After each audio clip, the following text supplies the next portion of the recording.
우리와 함께 하시는 우리 주님께 우리의 마음을 고백하며 함께 이렇게 찬양하겠습니다.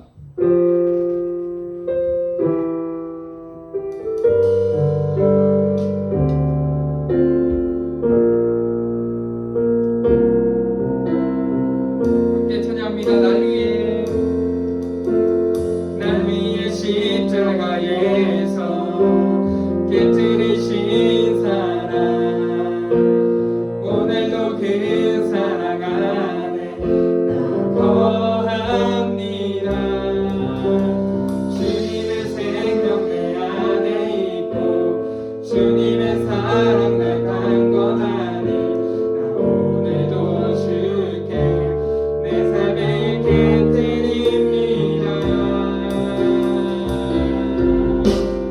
오늘은 내 삶을 깨뜨립니다. 주 머리 위에 묻습니다. 내 모든 삶과 생명을 주님 얻으소서. 오늘은 내 삶을 깨뜨립니다. 주 머리 위에 묻습니다. 주님께라면 가깝지 않습니다. 처음부터 고백합니다. 자리의 십자가에서 깨끗이신 사랑, 오늘도 그 사랑 안에 거합니다. 주님의 생명 내 안에 있고 주님의 사랑 날 강건하니 나 오늘도 주께 내 삶을 깨뜨립니다. 오늘도 내 삶을 깨뜨립니다. 주 머리 위에 묻습니다. 내 모든 삶과 생명을 주님 얻으소서. 오늘도 내 삶을 깨뜨립니다. 주 머리 위에 묻습니다. 주님께라면 가깝지 않습니다. 오늘도 내 삶을 깨뜨립니다. 오늘도 내 삶을 깨뜨립니다. 주 머리 위에 묻습니다. 내 모든 삶과 생명을 주님 얻으소서. 오늘도 내 삶을 깨뜨립니다. 주 머리 위에 묻습니다. 주님께라면 가깝지 않습니다. 내 눈을 열어주소서. 내 눈을 열어주소서. 상생같이 보도록 내 옆에 계신 주님과 피할 것은 없습니다. 내 손은 끝없이 없이 달립니다. 주님 한 분만을 위하여 말 걸로 남김없이 승리와 영광을 받으소서. 하나님 어린 양 예수, 능력과 부와 지혜와 받으소서. 승리와 영광을 받으소서. 하나님 어린 양 예수, 나라와 권세 영광 모두 주님께. 승리와 영광을 받으소서. 하나님 어린 양 예수, 능력과 부와 지혜와 받으소서. 승리와 영광을 받으소서. 하나님 어린 양 예수, 나라와 권세 영광 모두 주님께. 시간에 우리 같이 한번 기도하겠습니다. 예수님을 위해서 자신의 모든 것을 내어드렸던 그 여인과 같이 하나님 오늘도 우리의 삶에 함께 하시는 주님께 우리의 모든 것을 주님께 내어 맡기는 그런 사람 될 수 있도록 하나님 나와 함께 하여 주시옵소서. 우리 그렇게 같이 한번 기도하도록 하겠습니다. 기도합니다.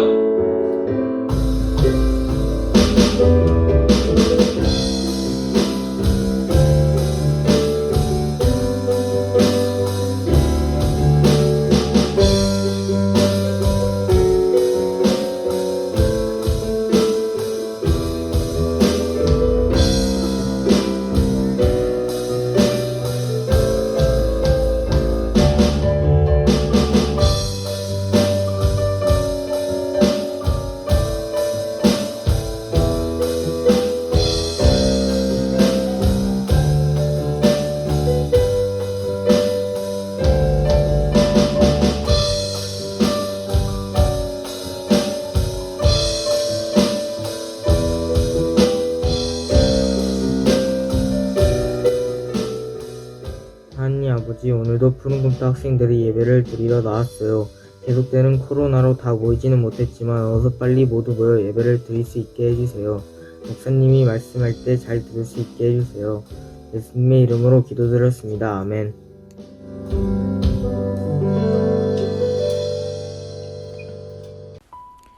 함께 사도신경으로 우리의 신앙을 고백하겠습니다. 나는 전능하신 아버지 하나님, 천지의 창조주를 믿습니다. 나는 그의 유일하신 아들, 우리 주 예수 그리스도를 믿습니다. 그는 성령으로 잉태되어 동정녀 마리아에게서 나시고 본디오 빌라도에게 고난을 받아 십자가에 못 박혀 죽으시고 장사된 지 사흘 만에 죽은 자 가운데서 다시 살아나셨으며 하늘에 오르시어 전능하신 아버지 하나님 우편에 앉아 계시다가 거기로부터 살아있는 자와 죽은 자를 심판하러 오십니다. 나는 성령을 믿으며 거룩한 공교회와 성도의 교제와 죄를 용서받는 것과 몸의 부활과 영생을 믿습니다. 아멘.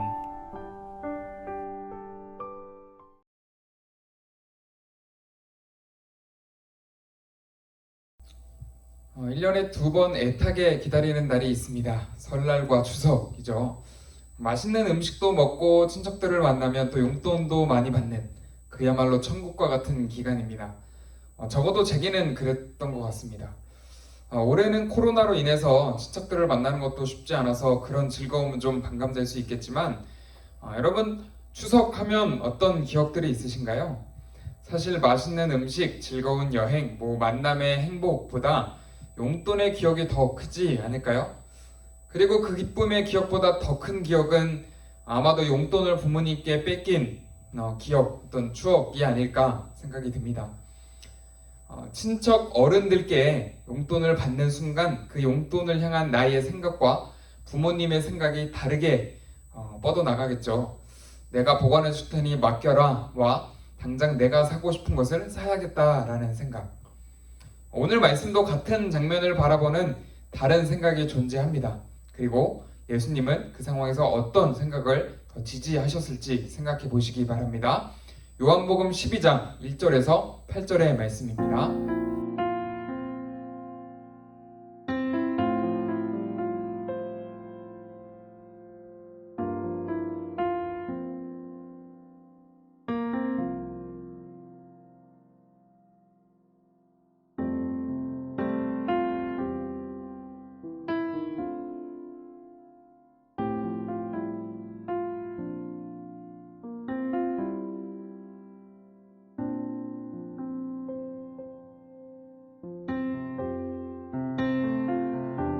오늘 말씀의 배경을 살펴보면 이렇습니다. 11장에서 죽었던 나사로가 다시 살아났습니다.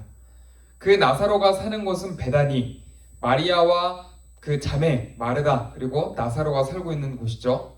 요한복음 11장 1절에서 설명하고 있습니다. 그리고 요한복음 12장 1절에서도 베다니에 예수님이 오셨습니다. 그리고 나사로가 있는 곳이라고 설명을 하죠. 같은 마을이고 동일 인물임을 확인할 수 있습니다. 그리고 그 집에서 잔치가 벌어졌습니다. 2절에서 예수를 위하여 그리고 또 다시 살아난 나사로를 위한 잔치였겠죠. 잔치 중간에 마리아가 등장해서 비싼 향유, 나드 한근이라고 이야기를 하는데 예수님의 발에 붓습니다. 그리고 자기의 머리카락으로 예수님의 발을 닦습니다.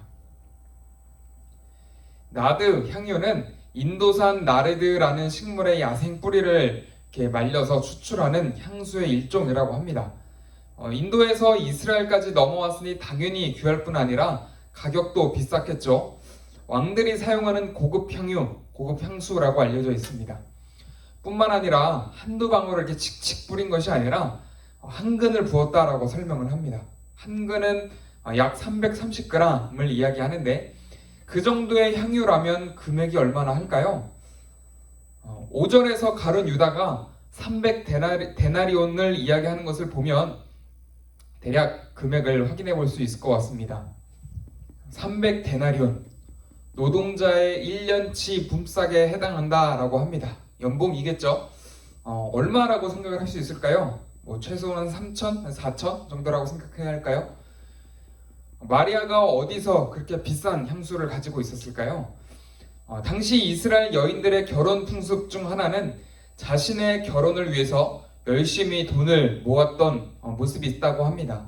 예나 지금이나 결혼을 하기 위해서는 돈이 많이 필요한 것 같습니다. 평생을 모은 결혼 준비 자금이겠죠.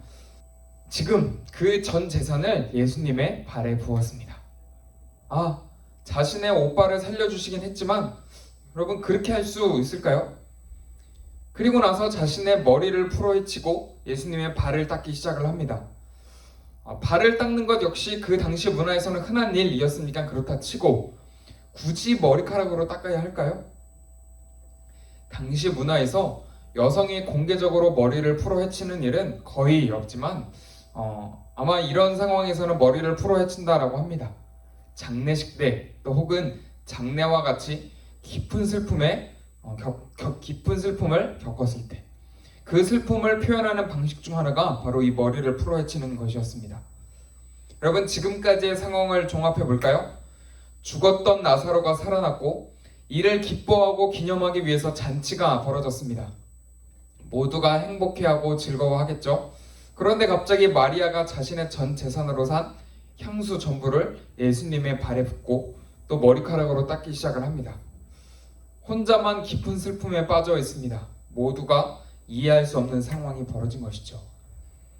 이를 본 모든 사람들이 놀랐을 것 같습니다. 향수 몇 방울만 이렇게 뿌려도 향이 강한데 향수 한 병 330g을 부었으니 이 장면을 목격하지 못한 사람들도 아마 그 강한 향 때문에 주목을 하지 않았을까요? 이에 가룟 유다가 한마디 합니다.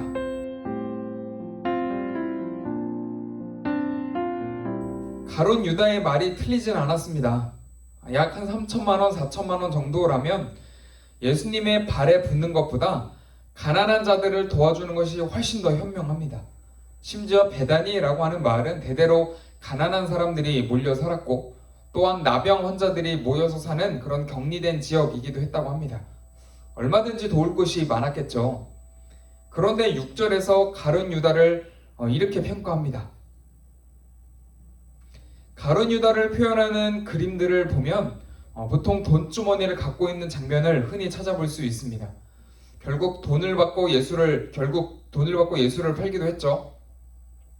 가룟 유다가 그런 검은 속셈을 갖고 있다 손쳐도 사실 그 말 자체는 틀린 것 같지는 않습니다. 그런데 더 쉽게 이해되지 않는 건 예수님의 반응입니다.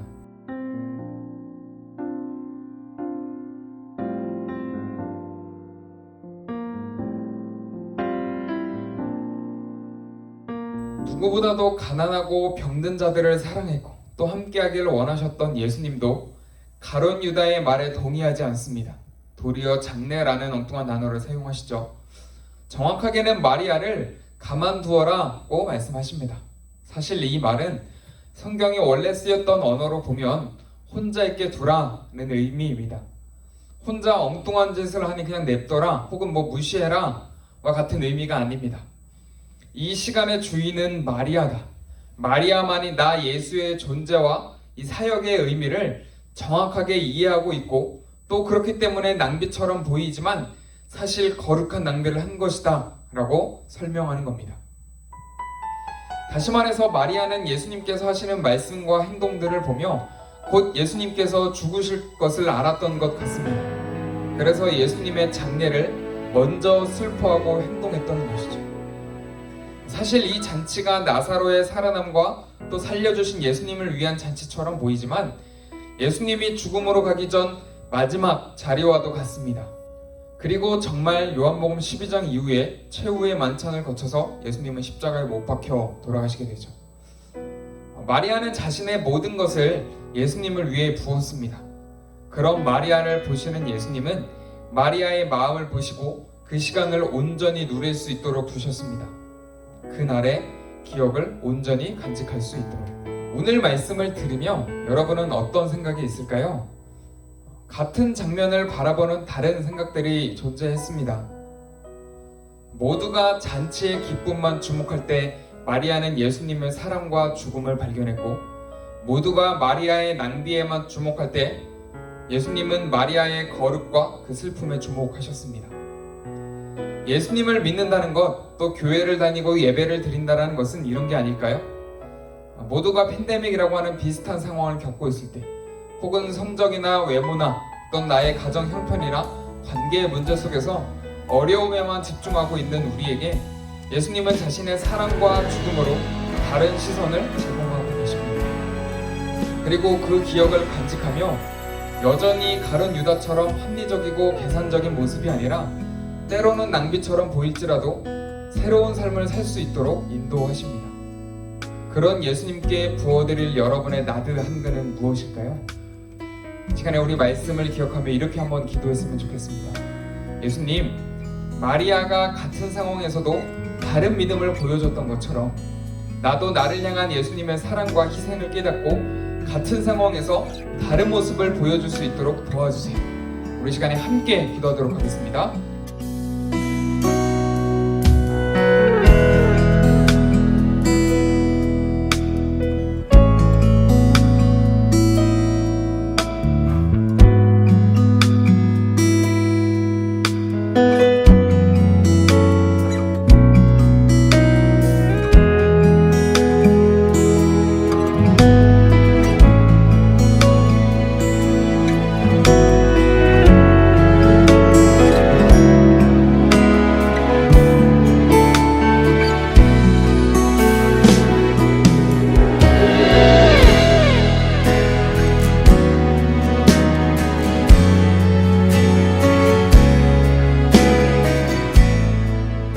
사랑의 주님, 오늘 말씀을 들으면서 모두가 같은 상황에 다른 생각을 할 때 마리아와 예수님만이 다른 생각을 하고 있던 것을 보게 되었습니다. 엉뚱한 생각이 아니라 그냥 낭비가 아니라 예수님의 사랑과 희생과 헌신, 또 죽음을 기억하고 깨달았던 그 모습. 주님, 나도 그 모습을 깨닫기를 원합니다. 오늘도 나를 향한 예수님의 사랑과 희생과 헌신을 기억하게 도와주시옵시고 그 사랑으로 인하여서 같은 상황이지만 다른 모습을 보일 수 있도록 하나님 나를 인도하여 주시옵소서. 오늘도 나와 함께 하시는 주님께 감사드리며 대신 예수 그리스도의 이름으로 간절히 기도드립니다. 아멘. 제가 축도로 예배를 마치도록 하겠습니다. 이제는 우리 주 예수 그리스도의 은혜와 하나님의 사랑과 성령의 교통하심이 같은 상황이지만 예수님의 사랑을 깨닫고 다른 모습을 보이기로 다짐하는 모든 푸른금떡 친구들, 그리고 선생님 머리 위에 이제로부터 영원히 함께 없시기를 간절히 축원하옵나이다. 아멘.